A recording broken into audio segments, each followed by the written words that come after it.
down for real. There will be blood. Shed. The man in the mirror nods his head. The only one left.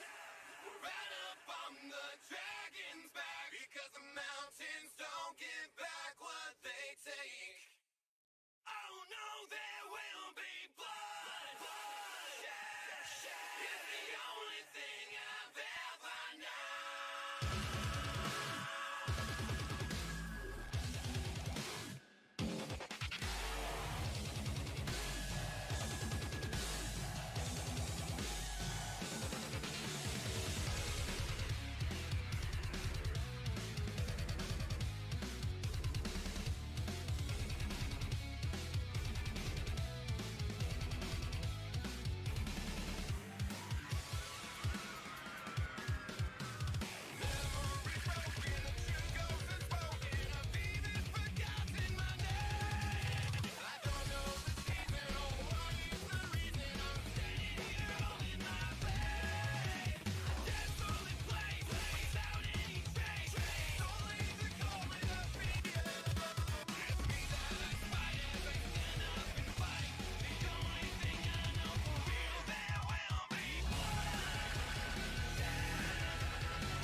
That dude just looks like he's got daddy issues.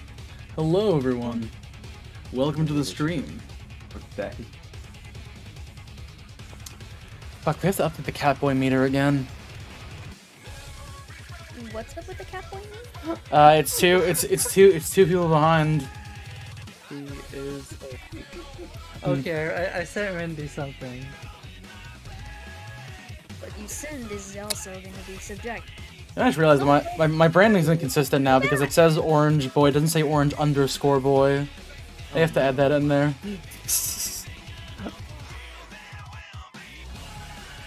Alright, let's go ahead and turn down the Metal Gear Rising music a little bit. I'm back in here to stay. God, that was vile what I just sent. Jesus. Come on, it couldn't have been that bad. What they take. So today, Miranda, some people have certainly gotten some answers, that's for sure. We're not going to say whether or not they're right yet. But some things have been discussed. After all, it is the Answers arc, and there are some answers in here. But today is the start of the final episode of Umineko. Which actually is a bit wrong. This isn't actually this episode isn't actually that long script-wise, but it's a little bit longer than others. I've got a legitimate question to ask, Orange. Yes. How long has it been since we actually first started Umineko? It's been almost a year at this point. Yep. A lot of things changed within a year. Mm-hmm. A lot of things. I thought your question was going to be, is AC consuming cocaine on stream? And the answer is yes. Oh no. AC, no! No, it's your body. You do what you want to go ahead and wreck it, dude. No, don't take. Disclaimer. AC is not actually I'm not participating in illegal substances live on stream. Mm-hmm. Okay, so I don't have to report them to the police then? No, yeah, especially because that can get us in trouble. Being serious. Okay, number one, that will actually that will get us in trouble if Yeah, you talk about that's doing a- drugs live on stream. Yeah, that's So don't actually talk about that. Marijuana is legal. Oh fuck. I mean, to be fair, Twitch didn't do something about a certain someone else, so I think you're fine. 2, Yeah, don't but- be a narc. And 3, let's start the stream. And let's get this bitch Did started. Twitch take care of this time? They didn't. That's the problem, but we're not going to talk about that. Okay. Did anything ever happen to that deer person who like ate a ball of weed on stream? Oh my god. I mean, he That's probably. not a good time. I mean, he probably went on a trip. Now, anyway. That's not a good All time. right. I see that me sending Randy the most vile thing I could Oh find. my god. Oh my god. I love this background. Yeah. Wait, I have a sponsor this time. Oh Mhm. shit, yeah. I know, I've been like putting in for my contacts. Anyways, this episode of Umineko no Naku Koro is brought to you by Party City. Nobody has more party for less. Oh, cool. Alrighty then. So. I've never actually been to a party city. Hmm. I only heard just about it. Oh yeah, that's right. There's secret bullshit that you find if you hit the goddamn copyright symbol on the fucking front page. Wait, what? Yeah.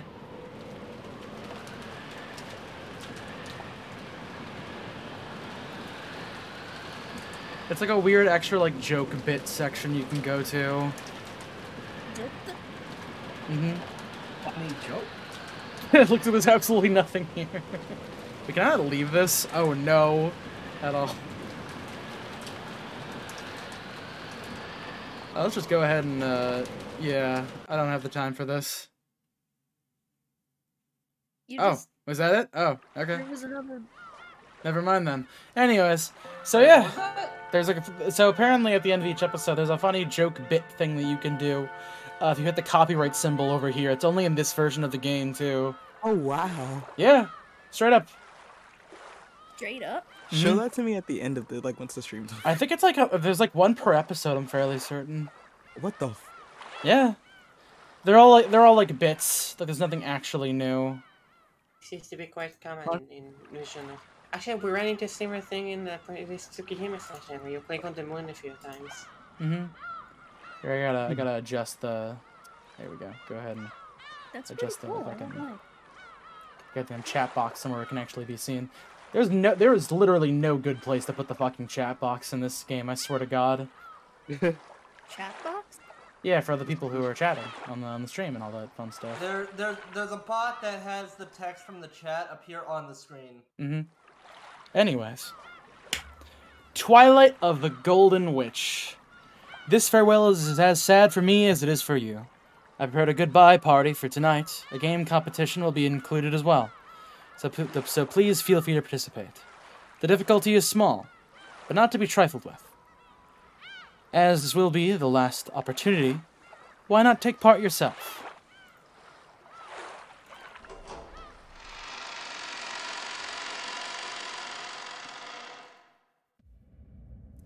The story is undoubtedly nothing more than fantasy. It cannot possibly have any relation to real persons, organizations, places, or events. Dun, dun. By the way, you're playing like a fake version of the game, dude. It's kind of fucked up. Anyways, here's a new experience. What the hell? What? What were you saying? Oh, it says that every time. It says that every time you start up an episode of this. Wait, a fake version of the game? No, there's like a little disclaimer.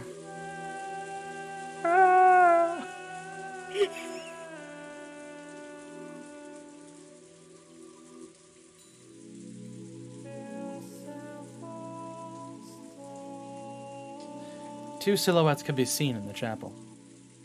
A big brother and a little sister. The big brother who would never return from that day 12 years in the past, and the little sister who waited all alone 12 years in the future. However, the big brother knew everything, understood everything. And the little sister knew nothing, understood nothing. So no matter how much time passed, the little sister remained as the girl she had been 12 years before. She remained a 6-year-old girl forever. Her sobs into his chest finally subsided. She quietly waited for his next words.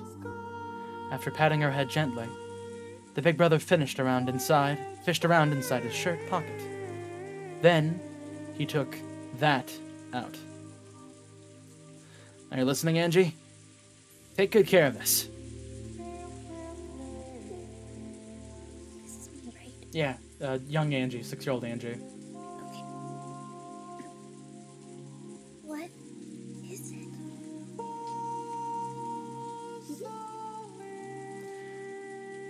Ballard took a large key attached to a necklace out of his pocket, then held it out to Angie. It was large enough to cover his entire palm, and little Angie probably wouldn't even be able to wrap her hand all the way around it. The key glittered gold and had a beautiful, intricate design. Its weight alone made it clear that the key was something very important. Ballard put the necklace around Angie's neck. This precious key is yours alone. What's it for? The time to use it will come soon. When it does, you'll have to decide for yourself. Understand? Of course, she didn't have a clue what Ballard was saying. But she did realize that he was telling her to take good care of this key. So Angie nodded, at least in response to that part.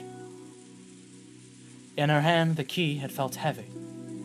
However, now that it was around her neck, it was light as an ordinary necklace. How strange. Okay, let's go. Here too. She had been sure that her brother was about to sit down. After all, just a second ago, he said he'd tell her what happened on Dorkenjima that day. She'd expected him to tell her here. On that day, on that island. Just what is it that happened? I thought you were going to tell me about that, Ami-chan. Absolutely. He'll be given the chance to listen. However, to you, it may not feel as though you're merely listening to a story. What does that mean? What you really want isn't to know what happened on the island that day. So, he does understand after all. What happened on that island that day? Trying to answer that question was all. Oh, that's actually you. Go ahead. You can do it in the adult Angie voice. Trying to answer that question is all I was capable of. so I wished for nothing more. But if I could, I'd want to go there. To that island. On that day. Toward Kenjima. On that day I couldn't go to the Yoshinomiya family mansion. To Mom and Dad. All the cousins. All the relatives.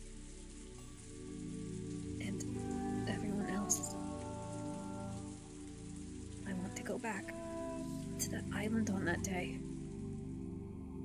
So, I remain the way I was on that day. My heart was so stuck as a 6-year-old forever. I want to go home. I know. Mom, Dad, Mimi-chan,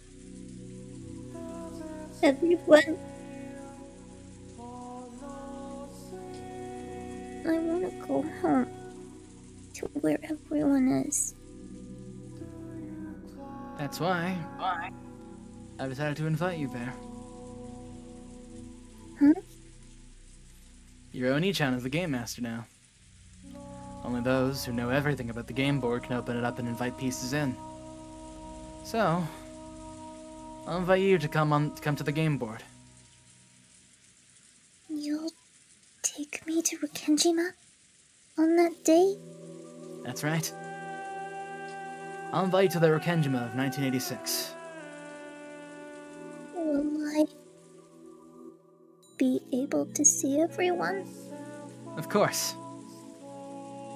Even though my memory is vague, and I can't remember anyone's face clearly? You'll remember soon enough. And, though it'll be a reunion after 12 years for you, it'll only have been a short gap for us. Everyone will welcome you. When you finally return from the distant future, everyone will welcome you. Will I be able to stay there forever? This way, I can be with everyone forever. This is the goal I'm supposed to reach. Angie, listen to me carefully. Battler spoke in an admonishing tone, as though warning me that this was a dream that wouldn't be granted. The Rikenjima family conference usually ends after a single night. Because of the typhoon on that day, the boat couldn't come, and it lasted 2 nights. So, when the typhoon passes, I'll have to leave the island again. Not exactly. That decision is yours as well, Angie. Hmm? You'll decide that yourself. I understand, of course. I don't exist on that island on that day. It's a miracle just to be invited there like this. Just 2 days before the typhoon passes. Just getting those 2 days to myself is already the sort of miracle that will never come again. If I'm greedy enough to ask for more, that faint miracle might vanish. Even though I thought this, my young heart, which was still 6 years old, wasn't satisfied with such a short-lived miracle. I don't want to leave. I know. I'll be with everyone forever. I'll stay with family. Even if Oni-chan says I have to head back, I'll stay on Rikenjima. You can stay or you can leave. But it's not as though one of those is the right choice. That's not how it works, Angie. Even so, you'll let me choose? Yeah. That's what the key is for. Badler touched the glittering key that hung from Angie's neck. I already made my decision. You don't have to decide now. The time to choose will come soon. When it does, you must use your honest heart to choose how you'll use that key.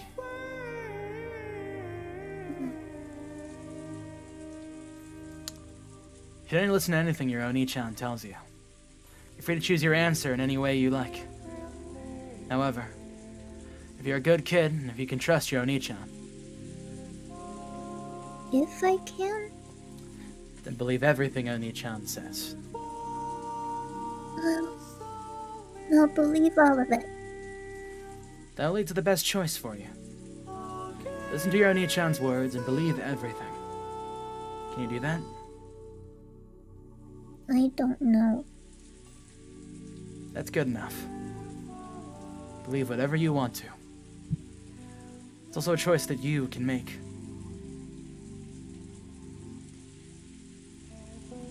If I don't believe Oni-chan,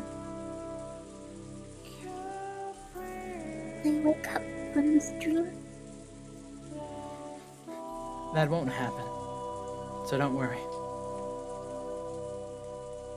For some reason, Angie was suspicious of her brother, and scared of him.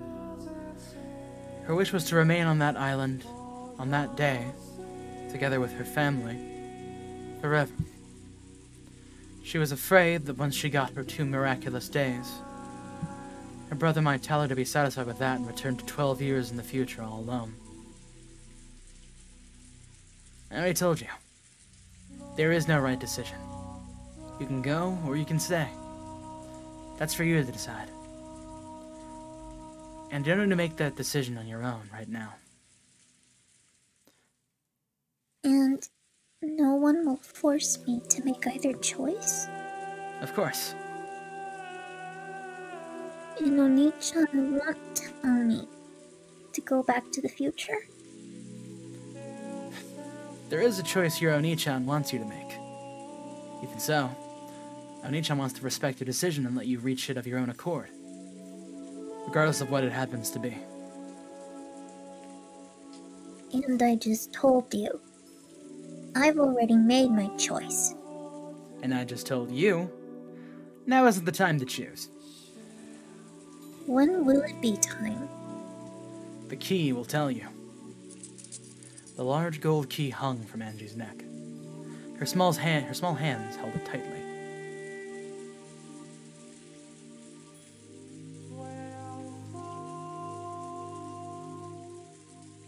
At that moment, she noticed a book lying on the chapel's altar.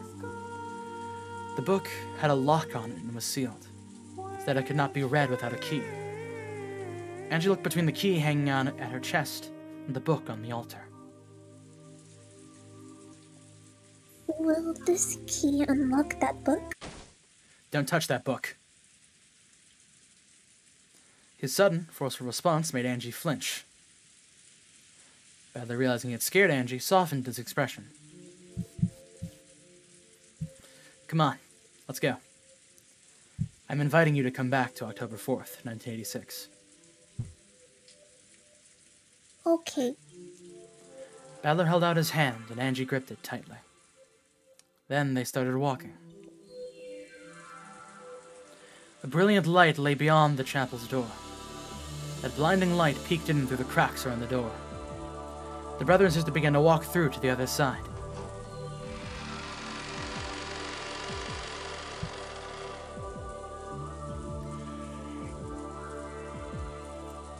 Welcome back, Angie. This will be the last time. I'm opening this game board one last time. For you.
really hope I don't get copyright struck for that. It's fine. Yeah. We haven't so far. Are we Yeah, even it's able really. to?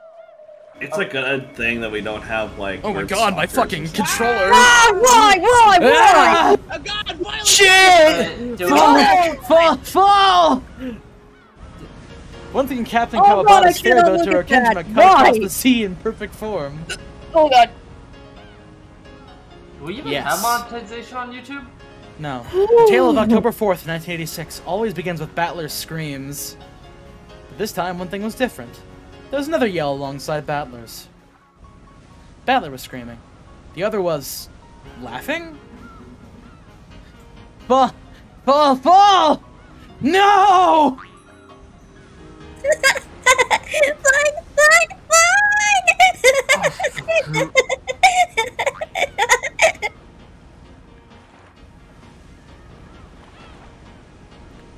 Yeah, you there? Maria. Battler's face looks funny. Why does this feel more intense? Okay, got a little less intense. Alongside Oh, the big God, brother, that was who was violent. grasping at the handrail and screaming in a way that no one that age should scream, was the little sister, also grasping the handrail and jumping about like it was a ride in an amusement park. George and the others just couldn't hold in their laughter at this difference. Oh, fuck. I guess Ballukin hasn't changed much these past 6 years. He's as energetic as ever. Plus, Angie and Maria look more cheery than usual this year. Could this be the first time we've had all 5 cousins together? Oh, is it? I get it. Ah, that explains why it's noisier this year than any before. George Anarchy! This is way too fast, right? I'm begging you, as ever to slow down before it's too late! This is too fast. Battler's so pathetic. I want to go faster. Faster, faster. Any faster than this, and I'll fall right off this boat! Will that make you happy? I'm gonna fall!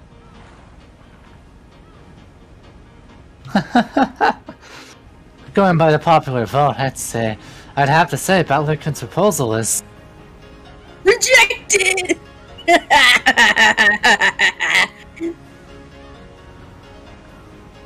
Without a sound, you're gonna fall.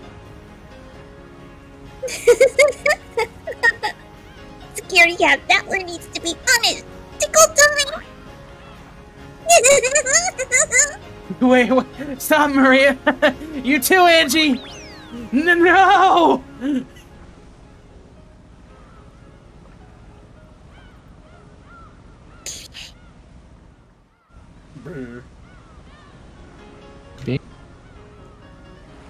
He's typing currently. Thank goodness. Oh. I was worried about Angie's health, but... I'd be sad too if to leave her behind at home. I'm gonna decide to bring her anyway. Wasn't she very sick shortly before you left? She's all better this morning. Kids can be so incredible sometimes. She's the kind of person whose health takes a hit when she's stressed. That's strange for people like that to get all better when the big day finally comes. She must really have been looking forward to playing with all 5 of the cousins together. Chillsworth.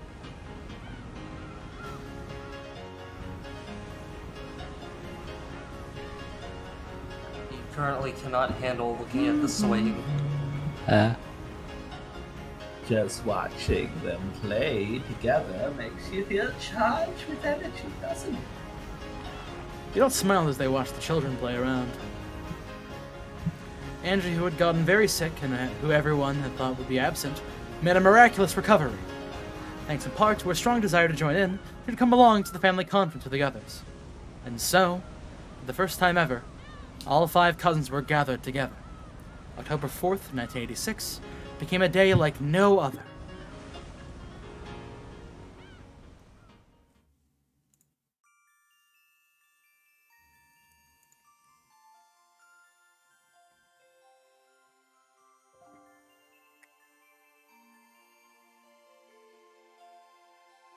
The kids dashed up the path leading from the harbor to the rose garden. They were probably so charged up that even walking was too boring for them. See that? First place! Tyler was the first one to reach the rose garden, which was the goal. Apparently he was trying to make up for the dishonor he had suffered on the boat by proving his superiority on land. A short while later, Angie Maria reached him in a dead heat. I'm second! I'm faster than Angie!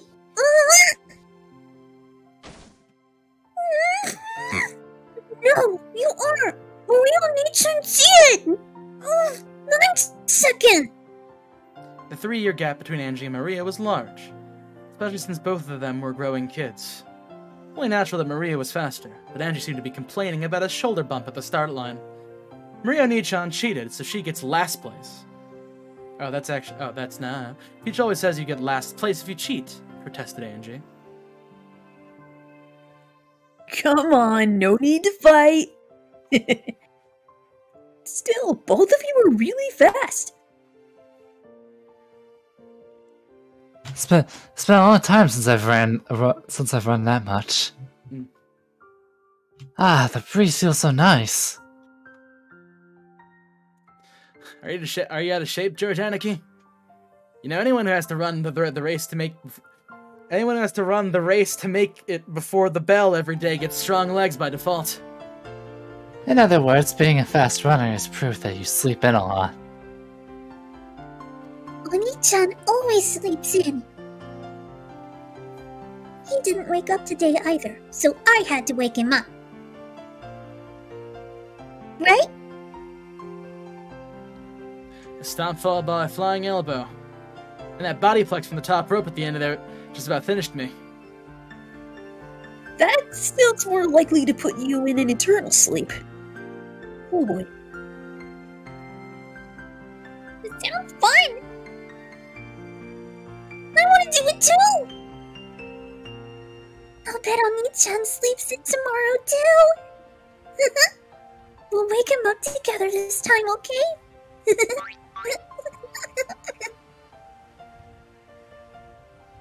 I'd recommend staying up too late at night tonight.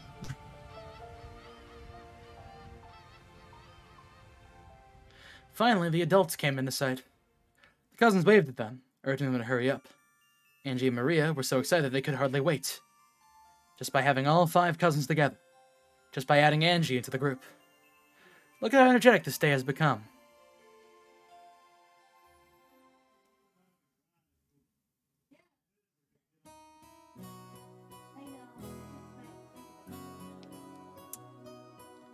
I'm not used to hearing all this, like, nice campy music. Goddamn. Excuse me. The family members have arrived. Oh, yeah. So, they made it. Oh! Put in the toupee.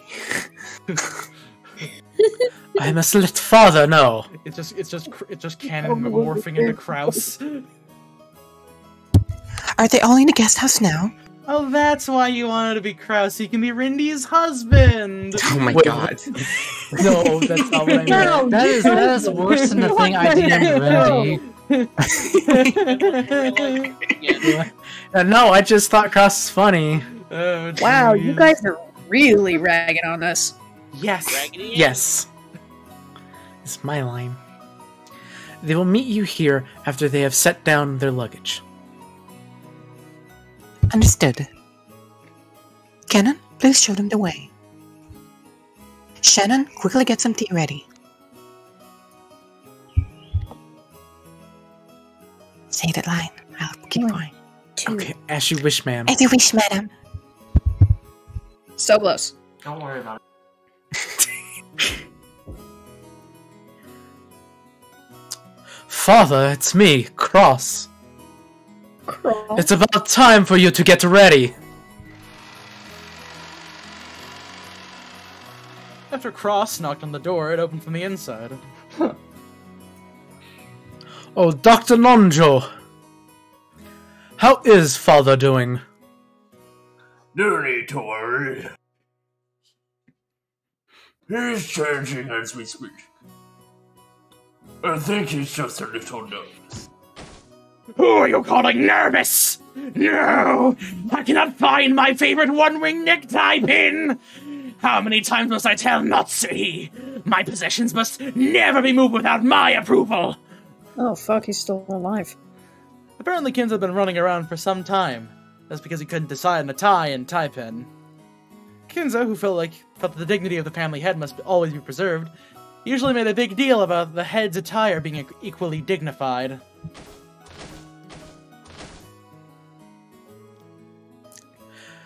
Will he make it in time?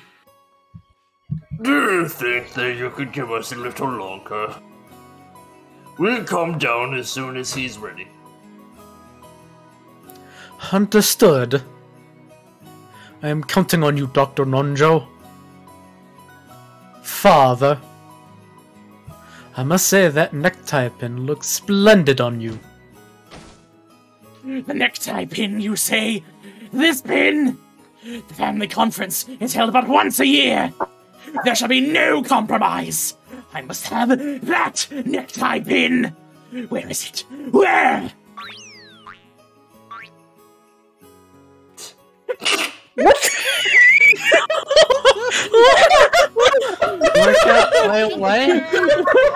Holy shit!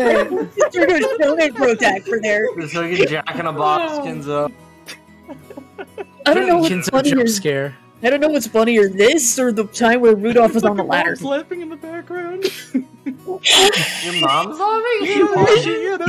She thinks my performance is good. Wait, did she watch the streams? No, she's just hearing me fucking make these noises. Oh. Oh yeah, like dad, like Orch's dad that one time. Mother! I need to voice act like this! Kinzo, son, you already looked in that drawer 5 seconds ago. Besides, you own several splendid necktie pins. Oh my god, my throat. Is it not stylish to select something fitting to match what fate's whims? You think so? So I don't need to use the one-winged eagle pin. As Kraus watched Nanjo calm Kinzo down, he started finding it hard to believe that this doctor wasn't his own mother. Well, it was always like this. He always made a fuss when no one's looking, but when the time comes, he made his decision with pride. After asking Nanjo to come down by lunch at the latest, Kraus snuck out of the study.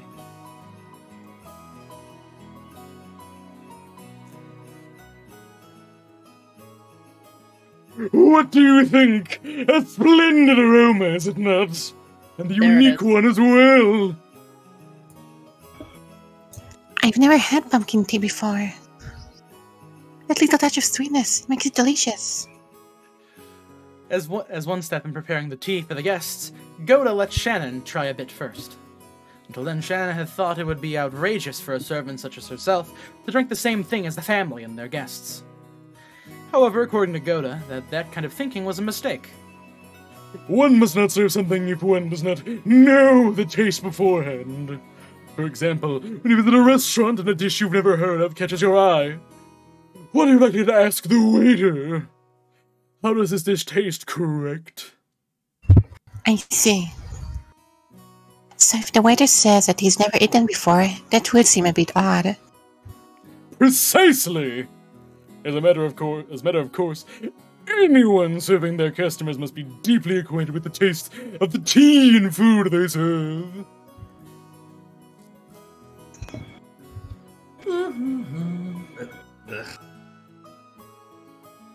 And you'll never feel happier serving a sort of tea you've tried and enjoyed for yourself. Always. That's right. After tasting this delicious, I can't wait to let everyone else try it.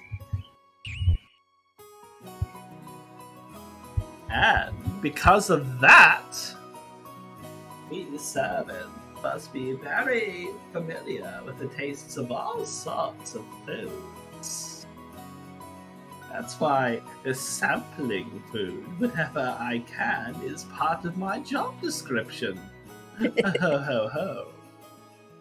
It's a perk as well as our job. Do you understand?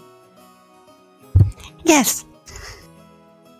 Don't think I didn't hear that little JoJo bit at the end there, Orange. Everything is proceeding smoothly. Are there any problems with the tea? Oh, Genji-san, you must try some as well. Seeing it's almost Halloween, I decided to make some pumpkin tea. Later, perhaps. The family will be arriving at the mansion very soon. It looks as though the children will be joining in. Yes, sir. The cups are ready to go as well.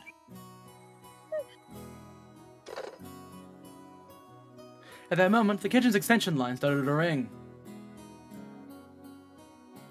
Genji, who was standing right beside it, swiftly picked up the receiver before the second ring. Shen and the others always thought Genji looked like a samurai when he did this. Understood. Take care when guiding them. After giving that short response, Genji set the receiver down. That was canon.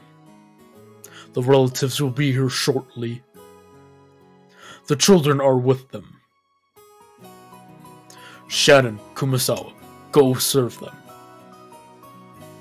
Goda, hurry up with the tea. Yes, sir! Yes, sir! Yes! Yes, sir. The family conference. It was the largest event of the year for the servants.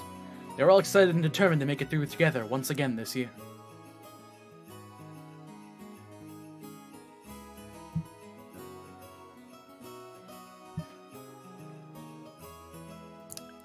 Kraus-sama,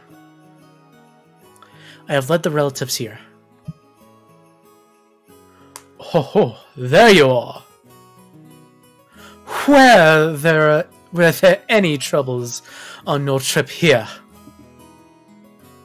Nissan, you've been doing pretty well for yourself lately, haven't you? Isn't it about time you bought a private jet?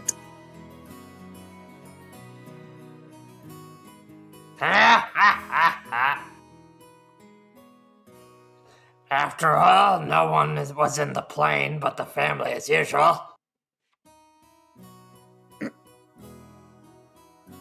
I'm glad. Anji-chan made it. I was so worried when I heard she was too sick to come.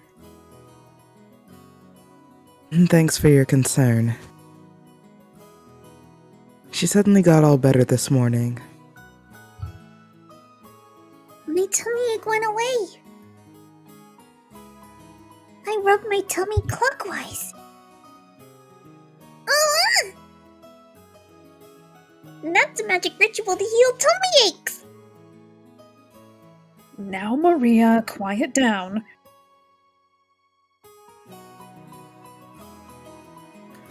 Oh, is that Tabata-kun? You've grown so big! It's been 6 years, hasn't it? You've grown splendidly. Well, I think you're getting bigger at least. Can't really say that about his guts, though.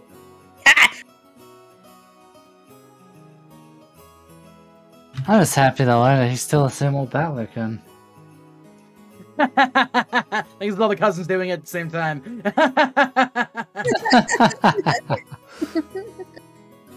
Oh, that's actually Angie, I think.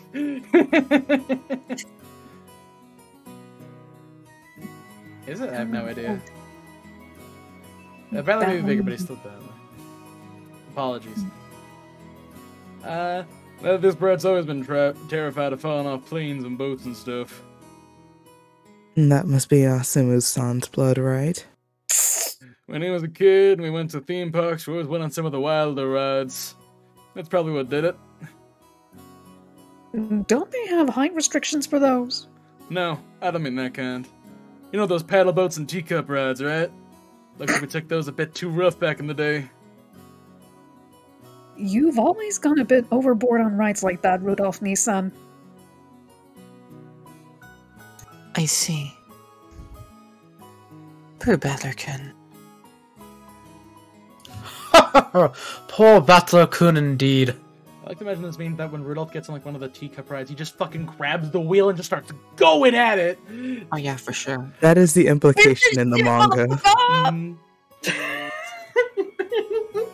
Dude, I'd hate to be on a ride like that. I'm just imagining the image of him like drawn in the initial D art style, turning the teacup wheel, and like a young battler just flying out of it. You just And the reason why you can tell it's battler is that you can see the red hair on the fucking motion blur. Oh Jesus! I did actually do a teacup thing once when I was little, and my brother and my father had spun it so quick that I actually almost threw up. The G-force is pulling back his skin. I remember there was this ride I did where it was like a really twisty, like spinny ride, like tilt-a-whirl, only like on crack, and oh my god, yeah, I almost threw up. Yeah, that ride will make Let's get back to it. Ava. Still, it's comforting, in a way. Even after all this time, nothing says that Battler-kun like a fear of riding things. Oni-chan isn't scared of riding things. He's just scared of falling off them. Bob! Bob!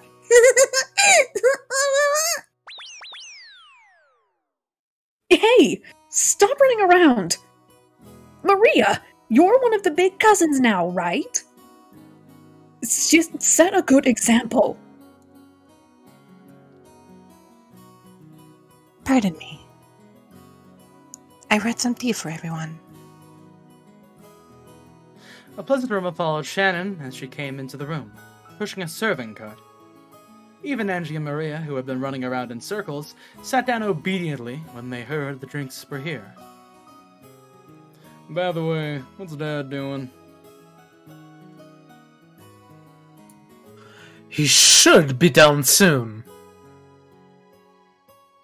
He's been rushing about all morning trying to choose a tie. You mean all that about choosing an attire suitable for the family head? Father's always been picky about ties, hasn't he? It's just something he has a passion for. Staying stylish is a good thing. And yet, he always shows up wearing the same tie in the end. The family members burst out laughing. The sweet scent of Goda's specially made pumpkin tea spread throughout the parlor, and the calm atmosphere grew more cheery and excited.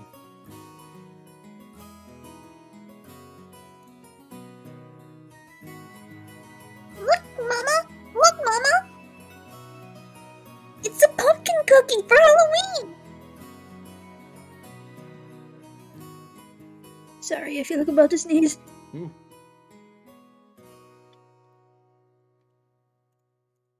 Oh, that's right. The sweet scent is kabocha, isn't it? That's right. Today we have some special pumpkin flavored tea for you to try. It really is delicious, so I suggest you try some without sugar first. Nason, watch your sleeve. Wow! So kabocha tea actually does exist. Goda-san really did his homework. Delicious. Ah, this is excellent. You can taste the kabocha's natural sweetness. Kabocha tea, huh? Still, kabocha always tastes best in tempura. It's pumpkin, not kabocha. one is different from coffee shop. This is pumpkin. Marie was apparently speaking in English, but Angie, being normal, was not. Marie seemed to think that English word was more fitting for Halloween. But it looked like Angie thought kabocha and pumpkins were entirely different things. Everyone laughed, but Angie, not knowing why she was being laughed at, cocked her head to one side discontently. As it looked like she was about to get into a bad mood and started grumbling, Marie started teaching her a cookie game, and Angie immediately became engrossed with that distraction. And the sound of approaching footsteps drifted in from the hallway. When the relatives realized whose footsteps they must be, they straightened up. Those quick footsteps stopped for a moment just outside the parlor door. As if someone was taking a deep breath and setting up a dramatic pause, and the door exploded open as Kinzo yelled out loud, with Genji and Nanjo standing behind him. Happy Halloween and trick or treat! Everyone, Trick or Trick or treat! Trick or treat! The cousins shouted, "Trick or treat!" The cousins shouted it back. The adults reiterated the greeting too, looking embarrassed and refusing to meet his gaze. Angie alone stood there with her mouth open, unable to comprehend what had just happened. Welcome, my grandchildren! If you don't give me a treat, I shall trick you! Go ahead, Maria. Happy Halloween, Grandfather! I got you an really incredible one this year! You'll be surprised! Maria picked up a present that had been hidden behind a sofa. Come to think of it, all the relatives were now holding similar packages.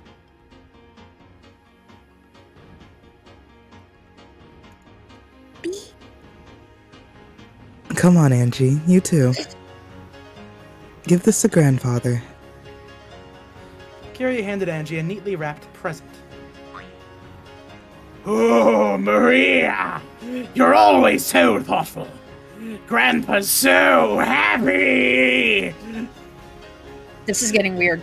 As Kinzo took Maria's present, the smile broke out across his face, and he rubbed his cheek up against it.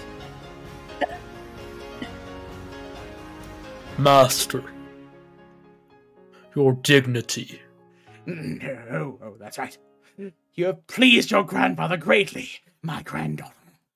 In return for that treat you have given me, I promise to trick you out all this coming year. Now it's your turn, Grandfather. If you don't give me a treat, I'll prank you. Indeed, I'm well. Genji! Here. Genji fished through something that looked like Santa Claus's sack and pulled out presents addressed to Maria. Handing it over to Kinzo. Here you go, Maria! Here's a present from me! I'm warning you, it's so cute! Such a waste not to give it up to you! I am visibly uncomfortable right now. Master, dignity. No. This is a present from the Ashurmia family head to Maria. It is a cute... that I am worthy of the Ashurmia family's dignity and grace. Take good care of it. Thank you, Grandfather. I love you.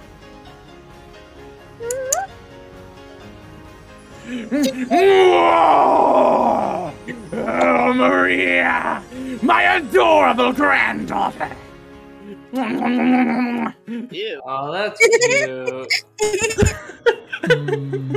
By this point, even Genji had to give up on Kinzo's dignity. Still, the dignity of the family head had lasted a full 10 seconds longer than usual this year. This year? Happy Halloween, Grandfather.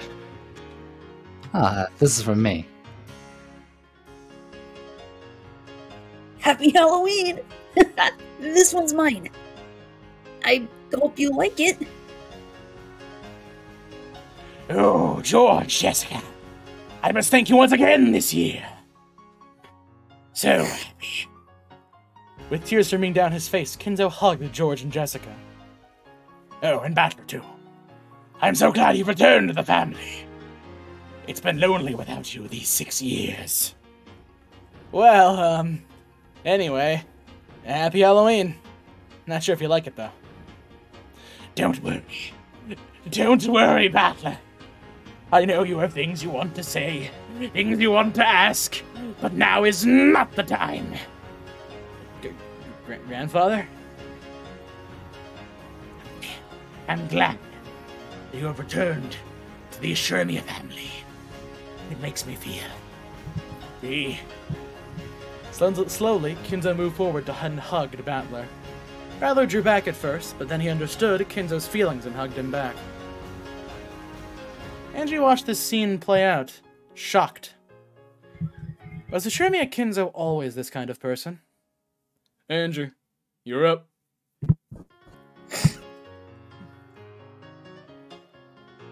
Go on, give it to grandfather. Okay.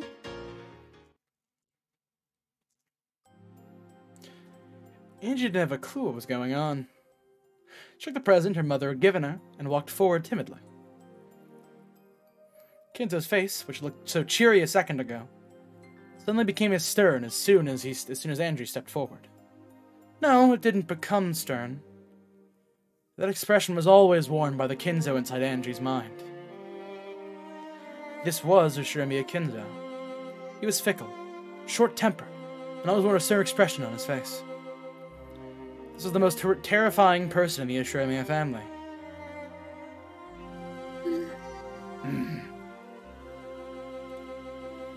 So the world went suddenly quiet, and it only did it. Oh, that's actually you. Fuck. And it only did when I stepped forward. Why? Why only for me? But isn't this how it should be? Isn't this the Ushirimiya Kinzo I expect? The Ushirimiya Kinzo I understand? I was like a puppet carrying a tea tray. I walked forward, bewildered with the present held out in front of me, and stopped in front of Kinzo, without letting his expression change in the slightest. Kinzo slowly reached out and touched the present. Angie! Oh, my heart. In an instant, Angie was caught in a firm embrace, present and all. Kinzo's white beard rubbed against her cheek. Grandpa is so happy! I'm so glad to be blessed with such lovely grandchildren! I feel happy! So happy. The tears just won't stop! This is so fucking weird! Master, your nose we get is to have running. some normal pills. It's okay. That and your dignity. Oh, Kenshi! Forgive me! I offer... The only way he could possibly be anyone other than a kindly grandpa, overcome with tears that his grandchildren's gifts. I want my crazy pills back! No, I like this one. Thank you, Angie. I heard that you chose to come even though you weren't feeling well at all. I'm so glad. Here, this is for you. He pressed a large gift box to Angie's chest. She finally realized that all of Kinzo's presents were wrapped differently and in boxes of different sizes. I wonder what he got you, Angie. How the grandfather always personally chooses what he'll give each one of us. Pretty incredible with all these people. He picks them himself. Every year. He does. What? Every year? He picks... what? Himself? This bizarre ceremony happens every year. The cousins were all happily chattering about what their Halloween presents would be this year. Maria... oh, shoot. Maria came up to Angie and suggested that they compare the weights of their presents. For some reason, Angie just stared blankly. After that, the adults also handed their presents to Kinzo one by one. Receiving a gift in return, along with considered words about their health and questions about how they've been doing recently. Then after watching to see that all exchanges had been completed, Goda appeared, announced that lunch was ready. Ah, it is ready. Come, ladies and gentlemen. Let's enjoy the splendid lunch that Goda has prepared for us. Quickly, to the dining hall. This way, everyone. Follow me. We will carry your presents to your rooms in the guest house. Please, feel free to leave them here as soon as you leave for lunch. The relatives stood up, leaving their presents where they lay on tables and sofas, and followed Kinzo out of the parlor. Only Angie remained standing there, stunned, as she clutched the present Kinzo had given her.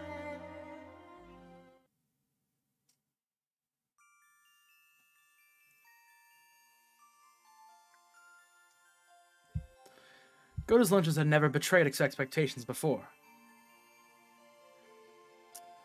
When Hideyoshi said that these meals were the only reason anyone ever came to these family conferences, everyone laughed and nodded.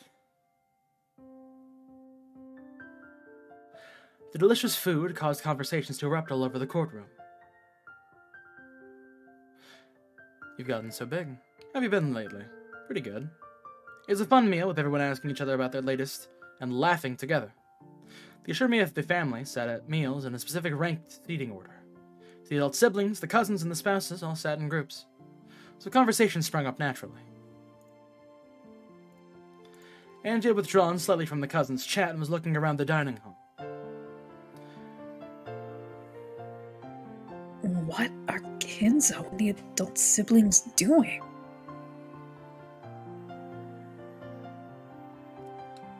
Their conversations seemed to be peaceful and fun. Most of the time, the siblings were mothers or fathers of their own households. However, when they gathered together by themselves in front of Kinzo, that burden was lifted from their shoulders. And they became young and bright as though they'd gone back to being kids again.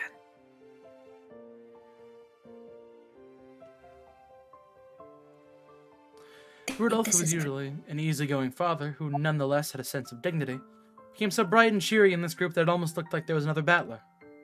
Even Kinzo looked peaceful and relaxed. He didn't say a word about money or the inheritance. In fact, he didn't even insult his children or call them incompetent. He just looked like a happy old man, genuinely pleased to have his whole family together for the only time this year. The group of spouses was just as harmonious, and Nanjo is in there too, I guess.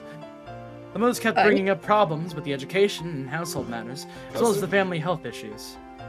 Doesn't Nanjo have a wife? Yeah, but he's not a spouse of anybody in here. Hideyoshi and Nanjo happily joined in on their conversation. I mean, Genji is Kinzo's dad and Nanjo is his mom. They pass Nanjo around when they most need him. Yes, right. And what about the cousins? There's no way such an enjoyable meal with such a fun group of friends could fail to be raucous? Yes. Okay. Yeah. Raucous. It's raucous. Actually. Maria was in her element, showing off her knowledge of of Halloween trivia. George and Jessica would nod in understanding. Bella would say something stupid, and Maria would laugh at him. If I wanted, I could easily join in on that conversation.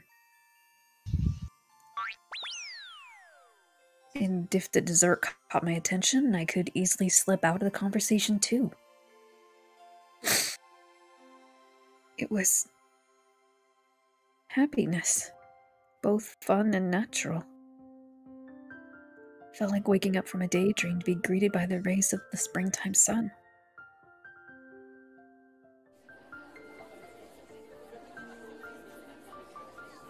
According to the weather report, we can expect a big storm sometime tonight.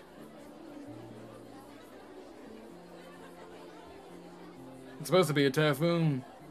Looks like we'll be stuck here for more than one night again. I do not mind in the least. You may stay here as long as you wish. It would mean seeing my adorable grandchildren's faces more. I would pray for rain every day. Give us a break. We do have work to get back to. Why don't you leave the island, Father? That way you could see your grandchildren whenever you wanted.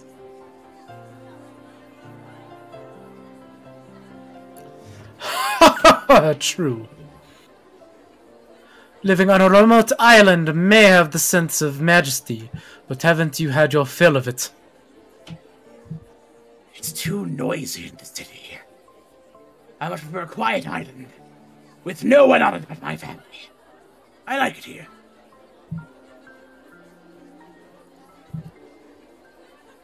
But on Rokanjima, if something happens, it would take some time for a doctor to arrive. I agree. At your age, I think you should at least consider moving to Nijima.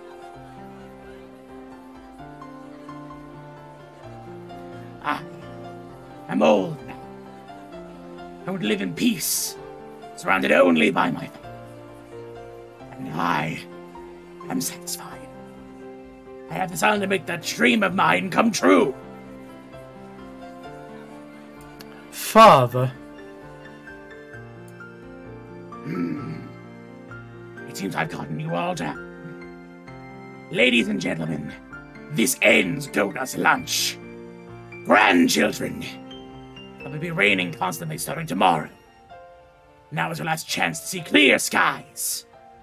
Want to enjoy the flowers and then take a walk on the beach. Ah, that sounds good. Okay, everyone. Let's go.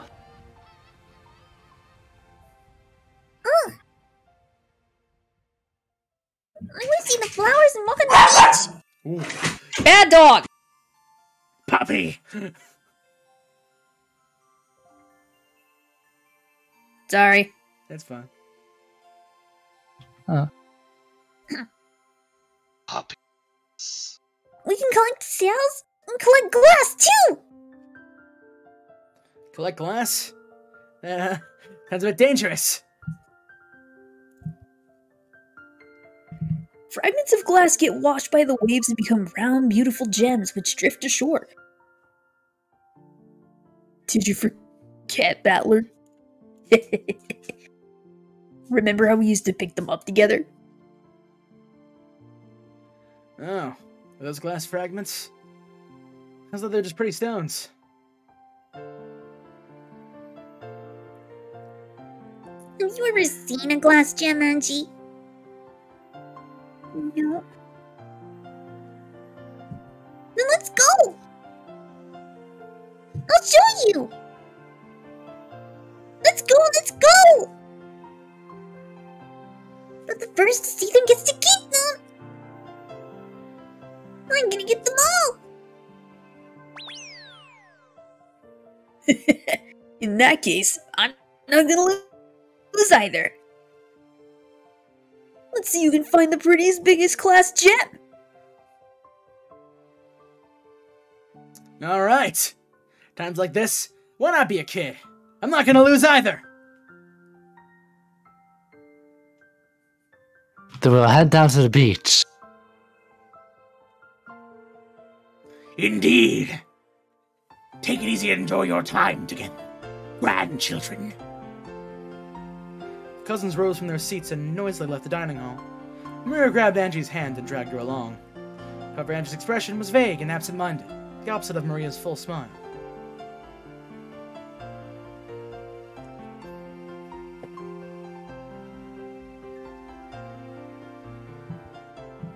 God, small Angie does stuff to my heart. My God. This entire moment is so fucking new to me. Hey, we get to have some coziness before it gets fucked. How we get fucked all the time. The cousins This walked just along feels the beach, uncanny valley to me. playing in all kinds of ways. The little bits of glass polished by the waves to become small and gem-like. They caught up on news of each other's lives and joked about. They wrote words in the sand. They chased the receding waves and ran away from the coming ones. The cousins enjoyed the time that they had to themselves. Get back here, Maria! You won't get off easy this time! No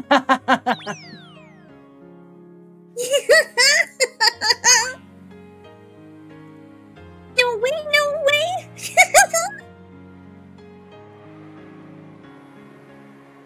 Oh, you'll get hurt if you fall. Be careful, you two.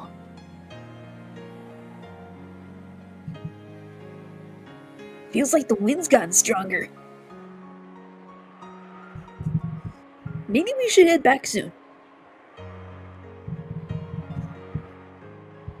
Ah, you're right. I think the sky's getting cloudier too. Bye, Kun. We had a chat. I think we should call it a day soon and head back to the guest house for a time. No way! I wanna play more! Hey, don't ignore your cousin. Okay, it's all for now. Here, I'll give you my class gem.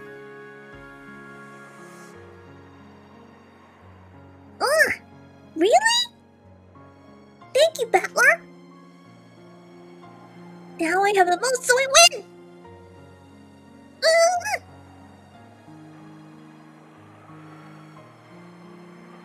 Angie, are you okay? Yeah. What's wrong, Angie? You look a little down.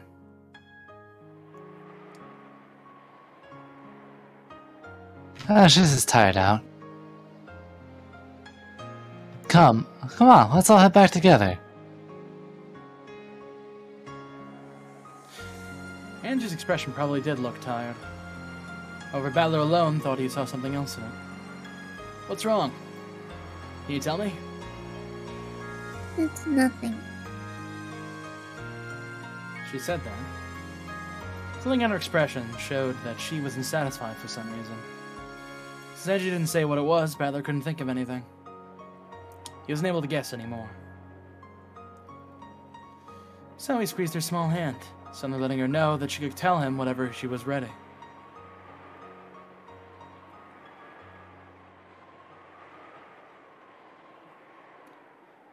Even though it seemed like such a bright, sunny day a second ago, the sky turned gray, and the wind started to feel more annoying than pleasant. If they waited around, they would probably see scattered raindrops as well soon. I guess it'll be raining the whole time from now on. What a pain. Still, even though it didn't last long, it was fun to be a kid again.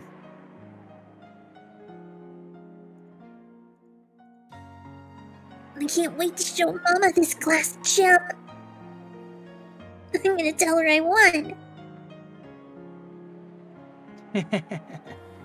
You're the only one because I gave you mine. Oh. I got it, so it's mine. So I won.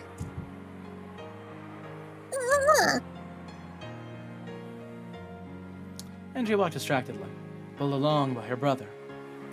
George and the others thought that she had probably woken up too early and was tired, so they didn't try to talk to her much. As they reached the end of the frosted path, the rose garden lay before them.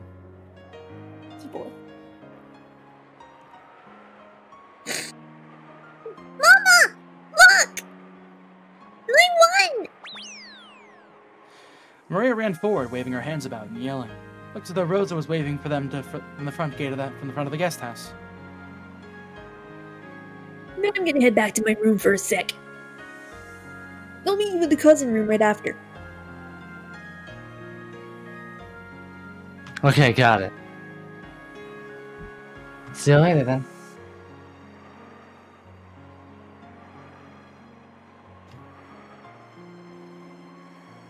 Jessica ran off in the direction of the mansion. George turned around as though suggesting they had better get going too. However, when he saw Angie standing still with a crabby look on her face, he realized something might have put her in a bad mood. Is everything okay? Yeah, she's fine. Alright, would you mind going on ahead of us? Ah, sure, got it. See you later. George headed for the guest house. The only ones left in the rose garden were Battler, who was waving at George, and Angie, who was still staring at the ground and holding Battler's hand. For the past few minutes, he had repeatedly asked Angie what was wrong. He realized that there wasn't anything like a stomachache or something obvious that had made her grumpy. However, for young girls sometimes get upset for reasons that only they can understand. Battler knew this, so he didn't rush her in any way. He continued to gaze around the beautiful rose garden, holding her hand.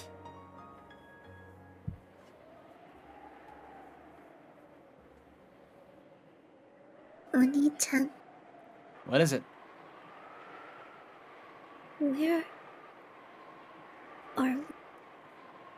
She asked the question. She was talking about something on the other side of the silver screen. Though Battler understood what the question meant, he played dumb. Where are we? Around Rokenjima, right? You're wrong. No, I'm not. How is this Rokenjima? It's the Rokenjima of October 4th, 1986. The Rokenjima you've wanted to see for so long. That's a lie. Why do you say that?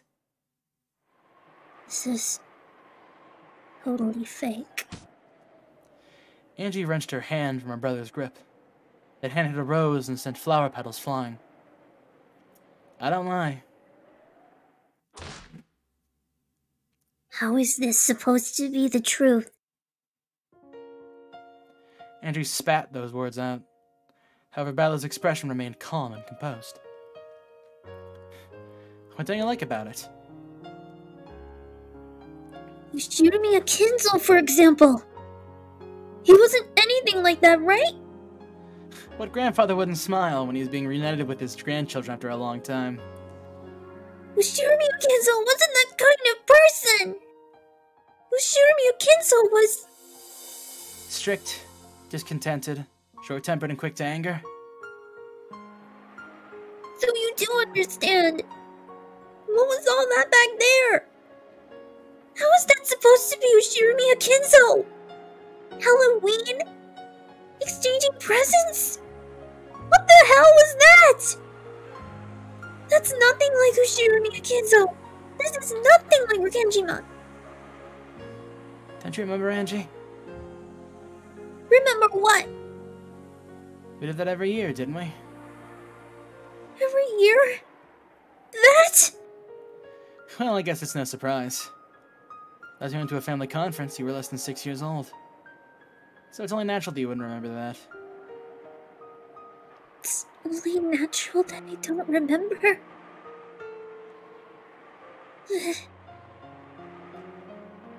Angie understood what her brother was trying to say. However, she couldn't accept it. It's true that Yoshirumi Akinzo was a rigid man. When he was younger, he really was strict with his kids, apparently.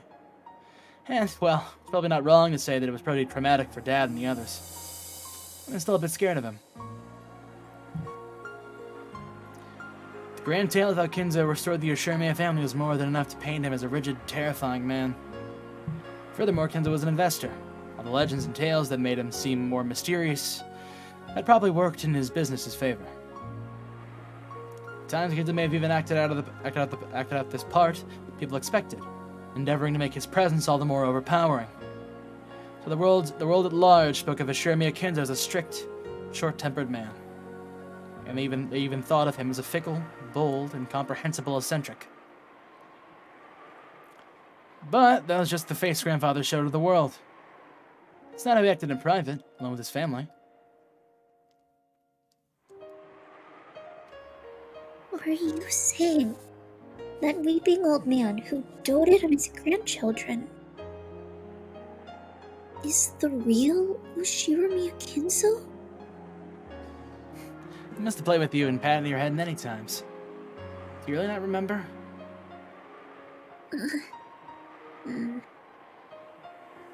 Stuff like that might have happened once or twice.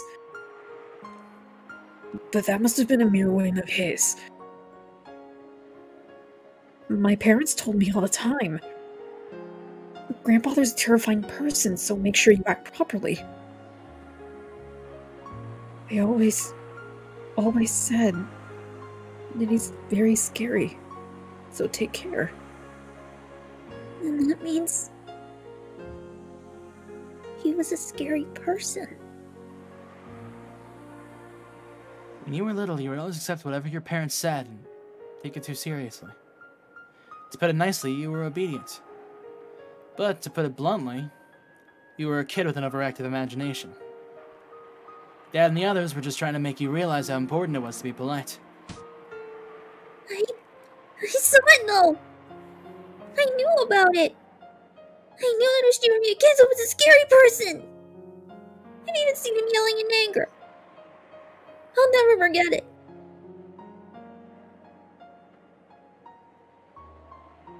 Well, like you saw just now, Grandfather could be a bit abrupt at times. He might have just been trying to surprise you. Or it might have slipped out when he was having a serious discussion with the kids. With his kids. You think I just got scared for no reason? Got the wrong idea? That can't be! That can't be true! I mean, I still remember it! I knew I saw Ushiro Kenzo yelling and being scary! Mom and Dad were terrified too, so I know I'm right! The impression you had of Grandfather when you were young remained with you. And that impression grew inside you as you grew up. How many times did Angie see Kinzo in her life? How old was she the last time she saw him? Angie, who got sick easily, was under pressure, couldn't have gone to Rokkenjima often. And since she was absent for the family conference when she was 6, her last memories of him must have come from when she was just 5 years old. But even you haven't seen Ushiro Kenzo for 6 years. That's right. But when I finally came back after 6 years, so the Grandfather hadn't changed in the slightest. Kenzo was fickle, so you could never understand what he was thinking. And he was an eccentric with the creepy love for the occult and... It's true he had a love for the occult. Yeah, it was a bit of a strange hobby for him to get into in his final years. Limited his hobby of collecting strange objects to scare his grandchildren and laugh at them wasn't exactly praiseworthy. Even Bal had been pranked by Kinzo in the past. He did things like showing off a attaché case with 7 strange stakes in it. Say something about how they were once used in the Middle Ages to gouge the hearts of victims in a witch's ceremony. When Kinzo did things like that, it was pretty scary. But looking back on it now, they really were childish pranks. Grandfather only scared his grandchildren because he wanted to joke around with them. I'd be willing to bet that Grandfather pulled a prank out like that on you, too. So surprised that, young as you were, he let that scare you and convince you that Grandfather was a strange, terrifying person. I don't know what you're talking about, Oni-chan. Angie bit her lower lip and stared at the ground. She didn't understand. But in truth, she understood perfectly and was refusing to accept it. Remember how we traded Halloween presents in the parlor just now? What was all that about? The Ushiro family never did anything that's sentimental. It's almost as though you don't remember it at all. Are you saying I got presents once too? I don't remember anything like that. That could never happen. You really think that Grandfather, a man who loved the occult and Western tradition, wouldn't celebrate Halloween? Grandfather's Happy Halloween was pretty much the standard greeting at our family conferences. He must have said it to you, too. Youth can be so cruel. Even though Grandfather put all his heart into choosing those presents, your heart didn't remember anything.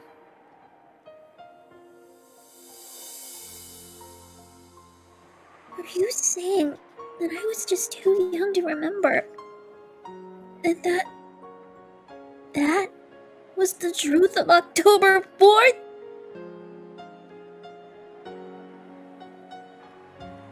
On that day, just like 6 years before, Grandfather entered the parlor with a cry of Happy Halloween. Then, oh, that's actually, I'm fairly certain that that's, Angie, I think? Oh, no, wait, no. Then he and I traded presents, as he shed tears over our long-awaited reunion after a 6-year gap. Grandfather seemed so sad that Angie wasn't able to come. So I gave Curious on a present, telling her to make sure that Angie got it. I never heard anything about a present like that. Mom never gave it to me. True. She never had the chance. I don't believe it. I won't believe that was Ushirami Akinzo. Then what about the family conference itself? Wasn't there a tense argument over the distribution of the inheritance? All of the adult siblings were in money trouble. And that's why they all longed for Kinzo's inheritance money. Angie, where'd you hear that from? What do you mean, where? It's the truth, isn't it? Do you think Dad would talk to you about financial difficulties with his company when you were that age? Not just Dad. Even Uncle Kraus and Aunt Ava and Aunt Rosa were in money trouble and wanted Kinzo's inheritance money. Do you really think they'd talk about it in front of you? But it's true, isn't it? In the end, it was true. Angie's words were not mistaken. Not only Rudolph, but not even Kraus, Hideyoshi, and Rosa had companies in money trouble. People started talking about the Rokenjimon explosion accident as though it was some sort of conspiracy, and a mystery imagined by the public converted to the island. Weekly magazines and television shows researched the circumstances of Kinzo's children at the time, and in the future, where Angie lived, that research had been made public. You learned about all of that after 1986. But it's a fact, isn't it? There's no difference between facts and truth. Does that prove that the inheritance created a strained atmosphere between the relatives and Rokenjima? I guess that might fit with your memory of your parents telling you repeatedly to be extra polite at the family conferences. Are you saying that I know about Rokenjima what I know about the Ushiramiya family is wrong? You're the one who's wrong, Oni-chan! There's no way something like that could be possible! I won't accept that was Ushiramiya Kinzo! I could never accept that! So, you don't believe, Angie? That's right! I don't believe! I don't understand why you're showing me something like this! After all, this is your game. No, your game board, isn't it? First it was Fuyuto, then it was burned. One witch after another is staring at my face, trying to make me surrender in their games. But I want the truth! Witch illusions won't work on me! Now I get it. You damn witches. So you sent Oni-chan as a final assassin to finish me off! You're right. This is my game. So of course this is my tale. And I'm the one making it. So maybe we'll add in what-if situations. What would happen if you came to this island, too? See? You made this tale! It's all a pack of lies! A fiction you created! You're right. This is, after all, a fiction I created. See? You've admitted it! You have, haven't you? Just like I thought, this is all a lie you made. Why are you lying to me? Why won't you tell me the truth? Because there's something I need you to understand. Something more important than the truth. Something more important than the truth? What the hell are you talking about? The purpose of my game is to make you understand that.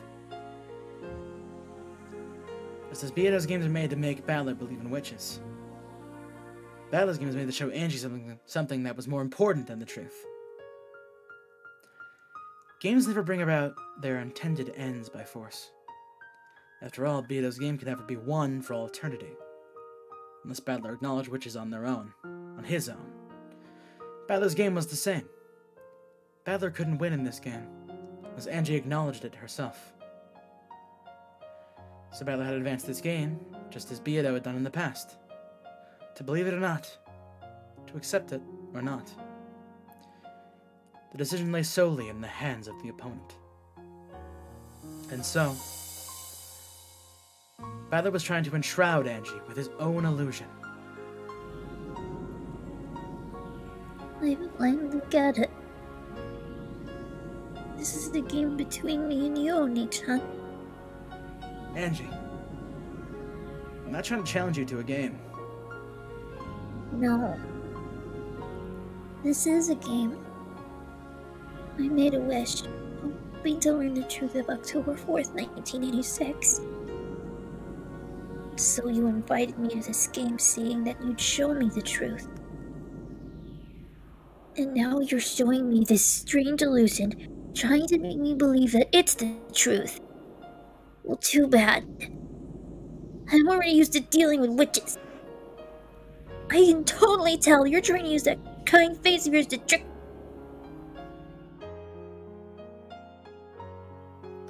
The big brother realized that no words of his would have any effect on his enraged little sister.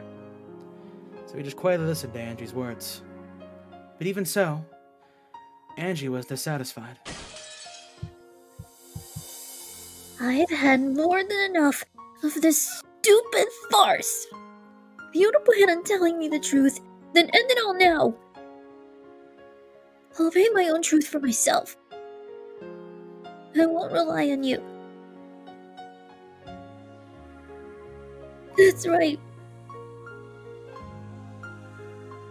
There never was anyone I could rely on anyway. I've always been all alone.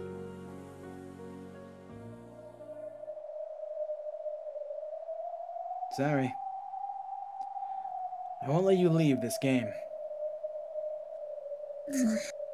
That's right. Unless the Game Master admits defeat, the game never ends, right? That isn't what I meant. I'm just telling you to stay quiet and listen. Oh, sure.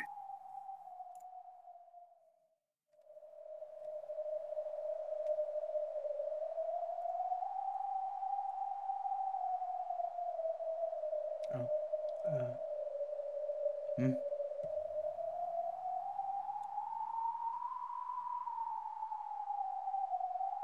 I'll just stay quiet. Even if a player isn't around, the pieces just move by themselves and the game moves forward. Isn't that how it works? That's right. The player can step back and become an observer for a while if they want. And they can return and join in whenever they want to. Then I'll do that. This is an endurance contest. It'll keep on going until you stop trying to cover up the truth.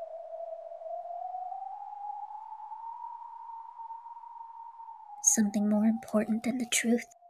I don't get it.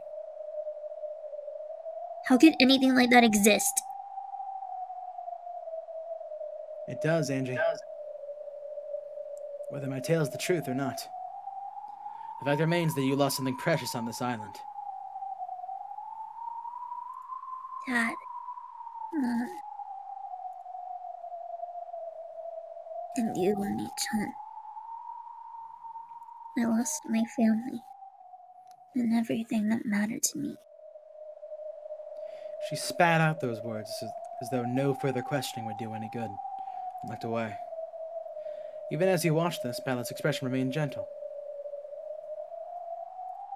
Just keep going however you like. Later on each other. At least make sure you watch the tail. Even if just listening is enough. If I feel like later.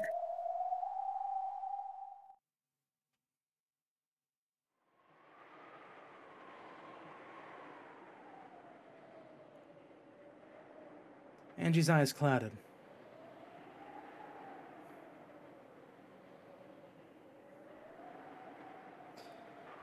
Then a particularly strong gust of wind blew by, sending her hair flying. The wind must have been carrying some dust with it.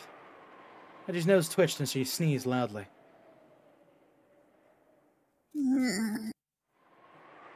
Nonita? What is it? How long are we gonna stand here?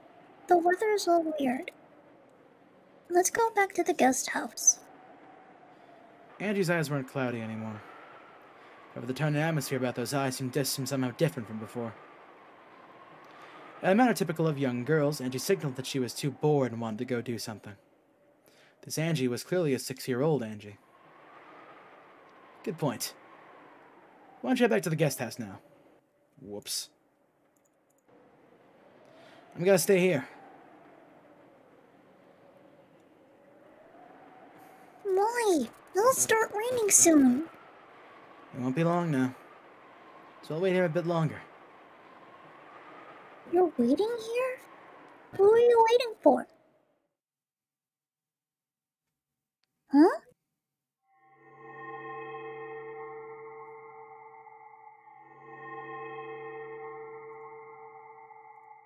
Then, to Angie's eyes, looked as though the strong winds were carrying flakes of gold along with them. No, she had definitely seen something, but she wasn't able to describe what she had seen. So, to her, it had seemed like flakes of gold dancing on the wind. So, here you are. I've been waiting a while now. It is as though he was talking to the wind. Bradley spoke to the empty rose garden. That can't be right. But it was clear from the words that he was talking, the words that he was talking to someone right in front of him. So Angie thought it must be something that she alone couldn't see, and she rubbed her eyes. Then when she opened her eyes wide, another large gust of wind blew right past her. She shut her eyes immediately, when she timidly opened them. And from the other end of the rose garden, yes, from the path that led up from the harbor, a person appeared. To Angie, it looked as though she had appeared along with a cloud of gold flakes carried by the wind.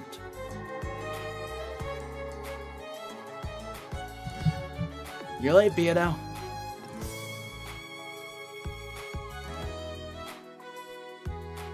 Am I? I'd call it early. You try in the boat with us every now and then. You mean grasp the handrail and scream alongside you? Yeah, sure. Let's scream. Fall, fall!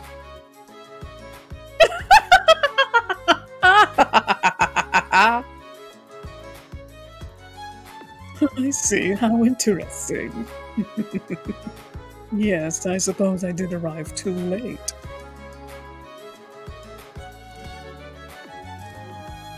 The pair casually walked up to each other and hugged. Like the pair of friends had been reunited after several years. Angie, surprised by this unfamiliar woman, looked for somewhere to hide. However, her eyes met Beato's, and she was unable to escape. Oh, and you must be Angie. She was shocked to hear this unfamiliar woman suddenly use her name.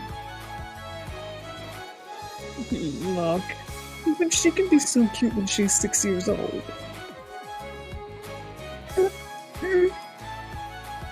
Anita?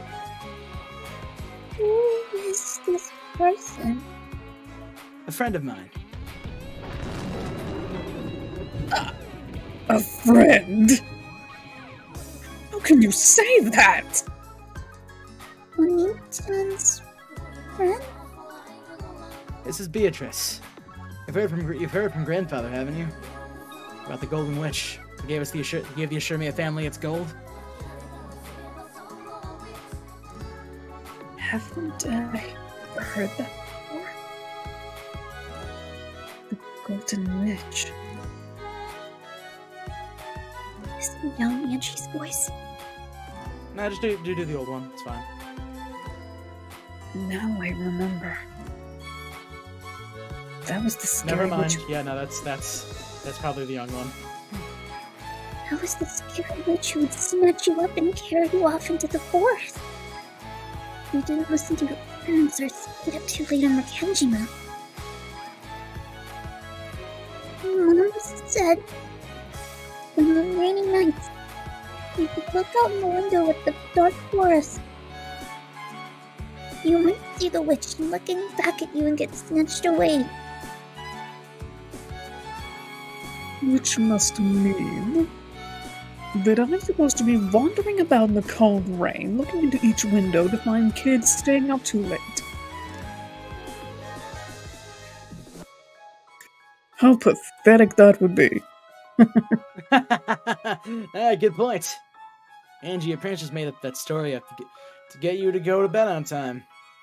Peter doesn't do stuff like that. Very well, allow me to introduce myself. I am Beatrice, the Golden Witch. Or her grandchild, at least. Grandchild? That grandchild part's a bit of a killjoy. Well, it's true, isn't it? The person that grandfather got the gold from and called the Golden Witch was your grandmother, right? I guess.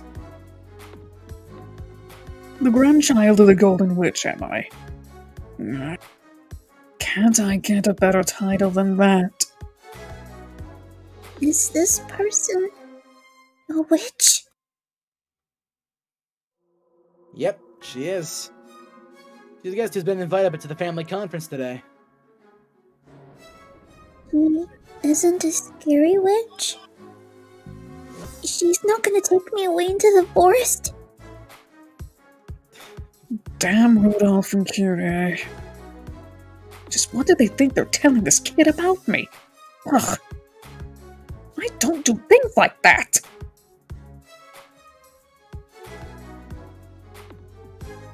I'll dodge a firm protest later.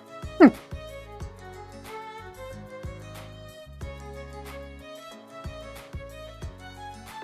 really a fiercely emotional person. But she wasn't at all what Angie had expected the creepy Golden Witch to be like. She was very loud, overreacting to everything. Nothing at all like the witch Maria Onicha. No, that's you. That's you. Nothing at all like the witch Maria Oni-chan talked about, who had lived for 1,000 years and had various servants from the demon world. She looked, well, okay, this is you. She looked, well, like an angelic young woman, the kind Angie's mom might have gotten along great with. Her brother and the witch talked together happily like a pair of close friends. Dogs tend not to trust people they meet for the first time. However, people say that they calm down once they see that their owner is on good terms with the stranger. Surely something similar to this was going on in Angie's heart. Angie kept staring at this pushy, temperamental woman who called herself a witch, as she chit-chatted happily with her brother.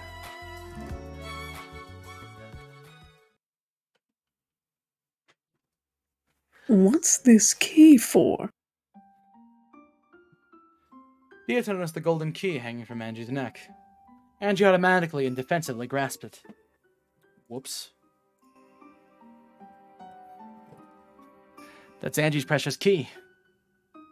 After hearing those vague words, the witch stared blankly for a second. But almost immediately she seemed to understand what he meant. I see.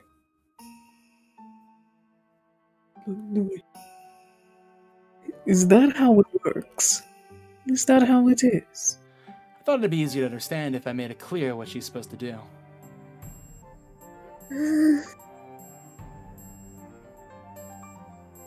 Fear not, Angie. No one's going to steal your precious key. Are you sure? Of course. That key belongs to you and the choice is yours. Battler and the rest of us are merely signposts to guide you on your path.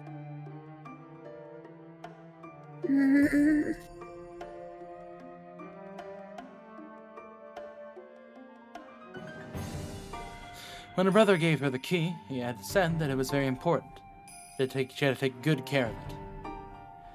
Angie didn't have a clue what the key was for. But it looked like Beato did. However, just like her brother had done earlier, Beato only spoke in riddles. This irritated Angie, but for the time being the Golden Witch said that she didn't intend to steal the key, so Angie calmed down a little bit. Do you know what this key is used for? But of course. However, I cannot tell you. Why not?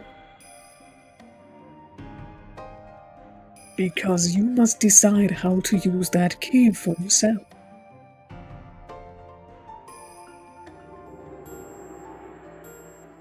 The witch said the same thing as my brother. The pair nodded to each other, but it was all Greek to me. Felt like someone had laid out a riddle that everyone knew but me, and everyone was making fun of me. You'll know soon enough. Don't waste time thinking about it.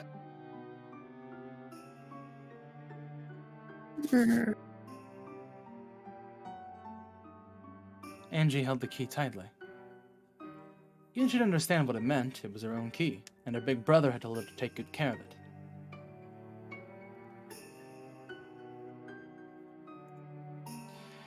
With her youthful suspicion, she was scared that the witch might ask her to hand it over, saying that she'd teach her how to use it.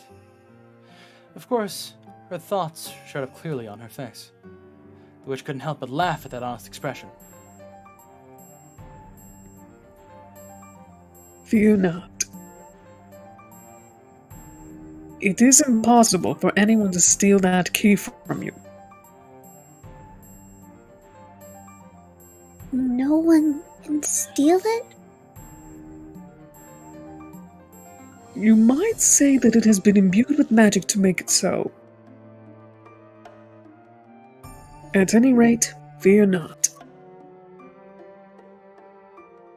Neither I nor Battler nor anyone else on this island can steal that key from you.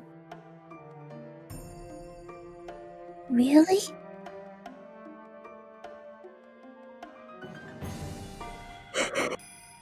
Yeah, really. The magic won't let them.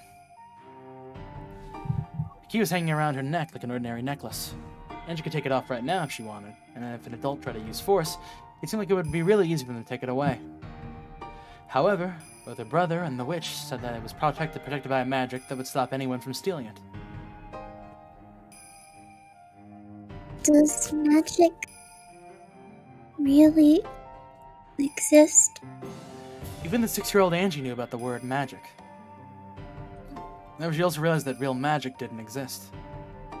That certain kinds of magic tricks were something called magic, or sometimes called magic. However, her brother and the witch were talking about magic itself. Yeah. Magic exists. Really? Maria spoke of me often, did she not? She says that witches exist. Magic exists. She must have told you these things on many an occasion.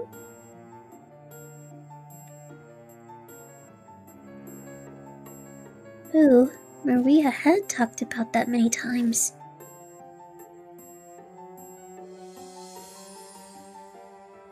Orange. When they were just playing, Angie believed her. More or less. However, Angie was, in some ways, sharp for her age. And when she heard Maria talking happily about magic, she sometimes thought about that such a thing couldn't really exist. Then, show me.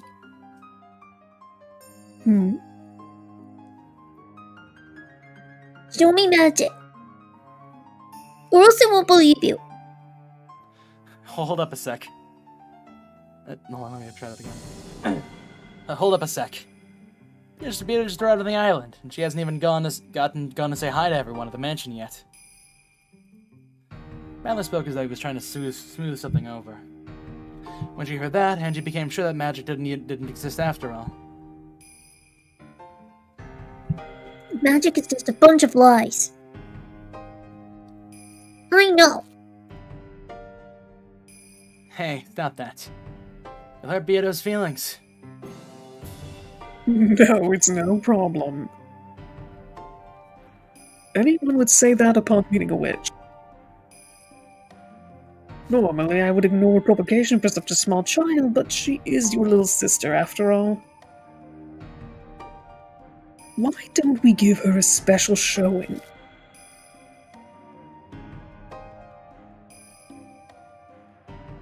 Are you sure?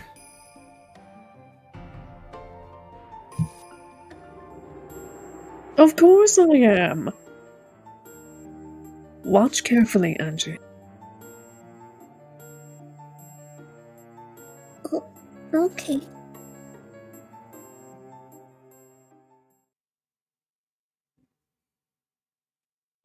Though Angie had challenged the witch, and that she was about to be shown magic, she looked a bit hesitant.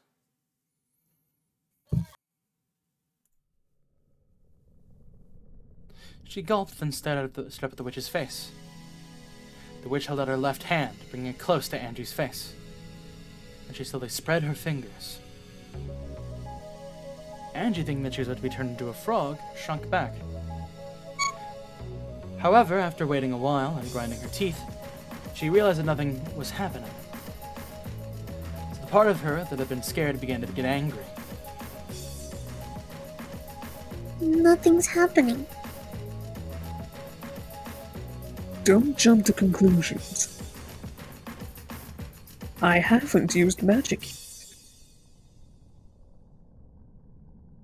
See? Look carefully at my palm. I'm not hiding anything, correct?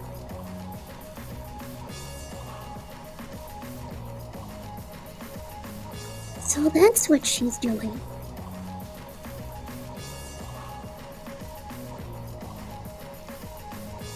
Orange.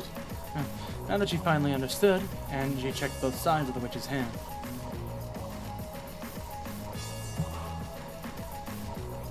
Yeah. There's nothing there.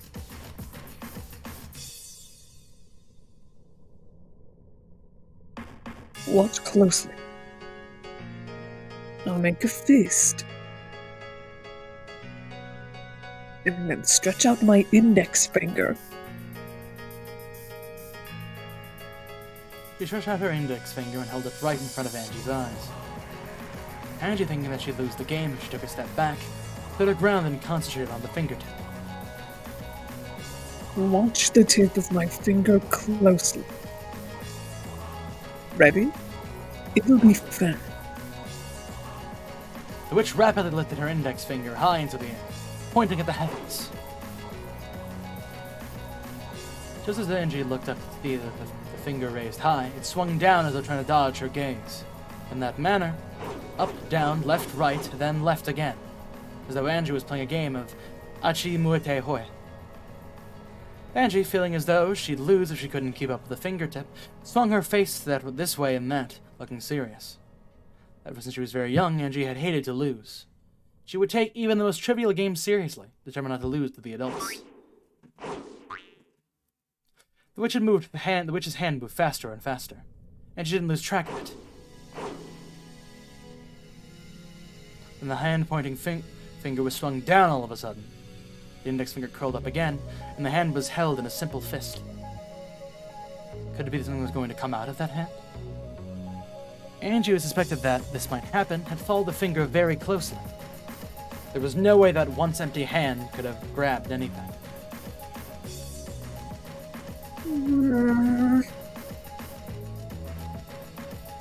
Ready?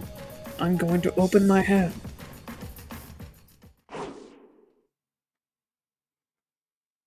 The witch slowly opened her right fist. And there... What? What? How? How, Oni-chan?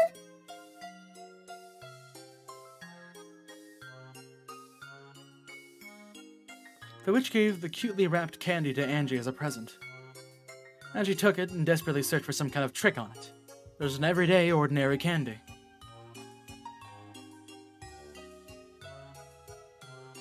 How? That was a trick, wasn't it, Oni-chan? Oni-chan? Nope. That was magic. You were watching the whole time, weren't you?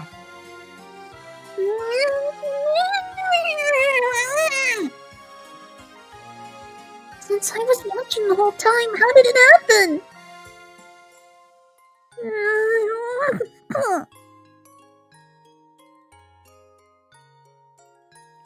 As the little sister furrowed her brow and bit her lower lip, her brother gently told her again that it was magic.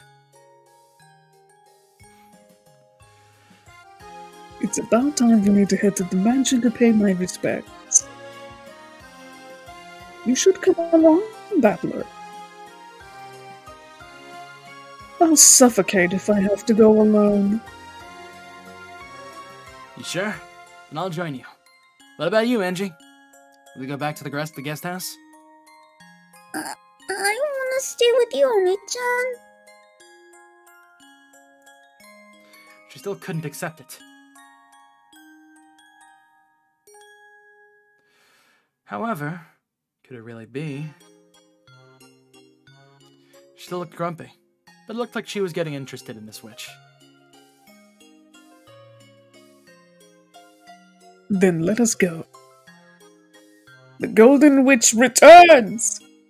The Golden Witch's grandchild returns, you mean? We really need to do something about that name.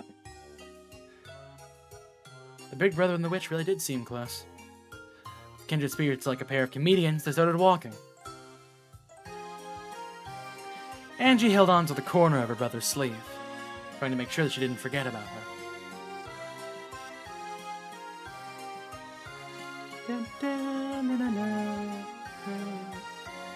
So we're 30 minutes ahead, so I guess we can just have some nice general reactions, because I don't think we're going to get another full session, or full episode. Yeah, I was going to say it was going to be a little long there. Yeah.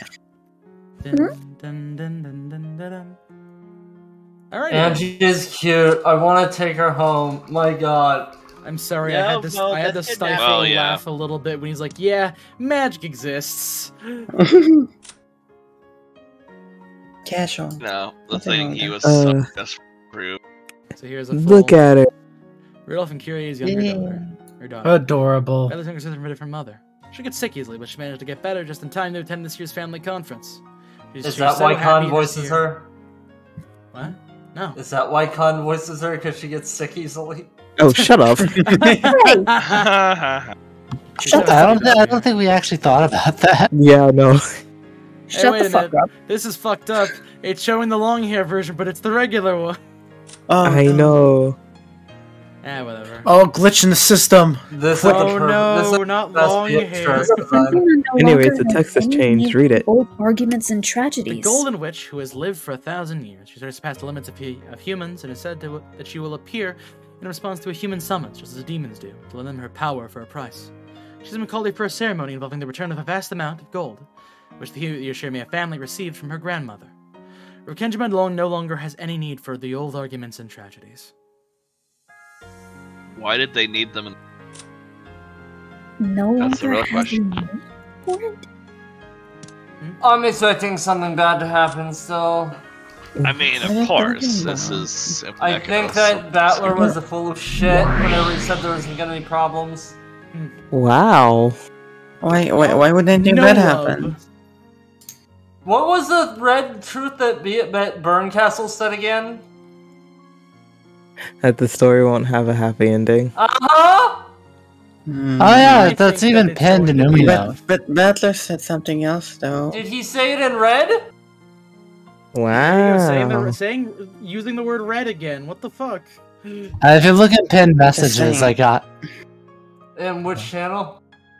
Uminotes. I haven't gotten around to the other ones, considering a big chunk of episode 7's red truths I could not write down due to me being too busy voicing the character who was saying them. That's A-okay. Woman. Alright, so why are you apologizing? So I have thoughts. Yeah, sure. Were Cannon and Shannon in the same room as the main cast in that one Perhaps. scene? Granted, Yeah, that remember, this was is- also lies. That was also lies, I guess. Yeah, this is like Battler's like fantasy everything is good world. So yeah, that would be. I also mentioned. Is it though? Yeah, kind of. Probably. Also, I It think you could just be a said it. fantasy, but it could also just be think he what said that he was actually lying. happened. And this entire thing was all just a dream. No, I'm pretty sure he said he was lying. There's a lot of obscuration here. I can't even tell if this is the truth or not. So here's the thing. One, I think he actually straight up said, yeah, I was lying. But two, it's like also the Burn Castle thing of the thing not having a happy ending. Willard's last words of "I will make this have a happy ending" or something like that. There's almost no way this is what happened. The happy parts, at least. Yeah, but maybe it did. Wait, can I get a confirmation if Battler said that this was a lie? He said he is going to tell a story. He agreed with Angie when she said it's not real, and he's like, yeah, It's a game that she's trying to teach her a thing. she has to learn a lesson. I figured that he was trying to save her tragedy to help her move on, and she's like not agreeing with it. That's my guess. Yes, accepting It one's seems kind of tragedy. like that, yeah. Yeah, it makes sense. This is just even starting to hurt me. Yeah, it hurts a lot of people when they have to go like, well, I don't know the truth. So is this like the first time that you were surprised by Umineko in the past couple chapters, Con? Yeah, it really has. I mean, honestly, it's a good thing. Alright. There was another. Wait, are you guys done with those thoughts, or should I move on to the next note? Yeah, we're good. Well, wait, Con, are you done? Yeah. Alright. So I have written down, given that the time shenanigans seem to be involved with this story, and as well as butterflies, I wrote down, I wonder if Kinzo being alive is some sort of butterfly effect thing, but I think it's just a lie now. I am very curious if butterfly effect will ever be mentioned in this. It's possible. Seeing as though we're on the last part, I have doubts, but maybe they'll pull it out at the last second. I have written down, I think, wait, I'm gonna skip that because that's been kind of disproven, but I wrote down that I'm wondering if this entire story has been from the perspective of Angie, or just a portion of the story. Given that it Like might as be in her this trying to... episode, or like the No, whole thing? I'm putting a guess out that perhaps that it is the perspective of Angie trying to figure out what happened, and that is why there is a variety of stories. And it's possible that the entire Rekenjima incident was an accident caused by explosives from the war, and there wasn't any like negative things happening. It's just a kid misunderstanding things. Like, I remember when I was a kid, I made a lot of dumb assumptions about things, and I had to be taught how to avoid that. I'm gonna Especially put if you were given fake truth that you believed in. like that does seem to be the way that it was going, but I think that given the nature of that, probably all that probably not actually happening, what we just saw, My guess is that now there's probably going to be some bad shit that's about to happen. I think that's what they were trying to lead you on as, but I thought this is way too early to be bringing up this possibility. We are in the prologue. I still remember in the when I was a prologue? kid and I was in my stately Chelly manor. If you remember that, like my summer house. And my aunt shows up and she's got one of those magic wands that makes a sound when you wave it. And she'd stashed candy underneath my pillow.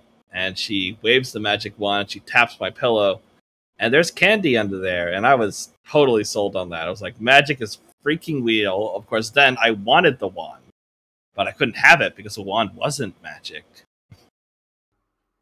You had a summer house? We have a summer house in Jamestown, Rhode Island. The bourgeoisie. Get him, AC! Get him! Jelly, they just turned on you now! Run! AC's fangs start coming out. God Start damn saying it. tasty Run for your life, rich. Jelly! Run for your life! But I do see what you're getting at. I also kind of find it funny that, like, just kind of minutes before before we found out that what we saw was probably a lie, I wrote down, this happy turn seems to be weird to bring up at this point, meaning this early. So my guess is there's going to be a twist. And then minutes later, it gets revealed that, oh yeah, it's a lie. Battler made it up. Where did it say that? Didn't Battler say that he lied? No? I thought Battler, like, whenever Angie accused him of lying, he said, yes, I'm making this up. He didn't say it was a lie. This is a game, but it doesn't say. He says she doesn't know that it didn't happen. I thought Battler said, yeah, it wasn't real. I forget what Battler said. This is a game, and he is a game master. But yeah, his point is that she doesn't know that this is not in fact what happened. All right, I guess I misunderstood. I thought Battler just straight up agreed with her that he was making it up. This is the truth according to Battler. But is it the truth we want? Are we actively just asking for a truth where Kyrie was the murderer and everybody was an asshole? Or Wait, isn't the truth that he's putting out? Or do we just accept the truth that maybe they weren't all assholes? We're just not as assholish as much, and maybe Kinzo was a good grandpa, and... I don't know if I buy that it's all fake. It could be, and that'd be cool, but I think that'd be kind of be a cop-out after spending 7 chapters on it. I feel like that'd be weird to bring up in the beginning of the first chapter. And also, again, with what Burns said within the red, I have doubts. Alright. But yeah, I was just thinking about it. My grandfather bought that house, the summer house, with money that he got from his doctor practice. It's a beautiful house. It's a mansion. Less about the house. We can talk about the house after stream. Okay. Yeah. I will say also, the thing where Beato is going, hey, look at the finger, waves it around. Yeah, that screams a misdirection. Yeah, that's just basic magic trick. Yeah, that's just a misdirection magic trick. I don't even know if Ryukishi is trying to trick us at that point that's magic. Do we need to accept the truth or even need to know? I'm pretty sure that it's a magic. I'm pretty sure that's a trick. Oh, hello, Shelly. You have webcam now. Oh. It's all about perspective. What the fuck? Why do you sound so shocked? It's just Shelly. It's just Shelly. I've never seen his face. Don't worry. I feel like this. If I get a webcam setting up like just a gas mask. Scrub Lord. What? Oh yeah. Oh, okay. You look very pretty, Shelly. Thank you. I can't believe you, Khan. I know not much of a murder mystery if Khan admits to being the culprit and murdering Shelly live on stream. It tends to happen sometimes. Anyway, I have given my thoughts. Not Maria. Get out of here, Maria. You're old news. You're old hag. Now it's time for Angie. That's Wow. disturbing. Wow. What's That's with disturbing, you? Bone. Do you? Angie is very cute. I'm starting to get creeped No, out now.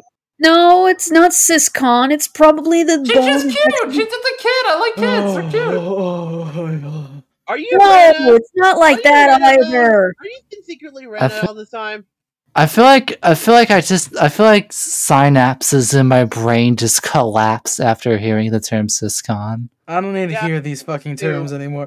B has already abandoned us. She fled the ship. So did Picard. Rindy. Okay, I think it's time for us to end the stream now. I'm doing the Picard with my hands in my face. Alright, good night, everybody. Don't make me weird. I just think she's cute. No, like, Good night.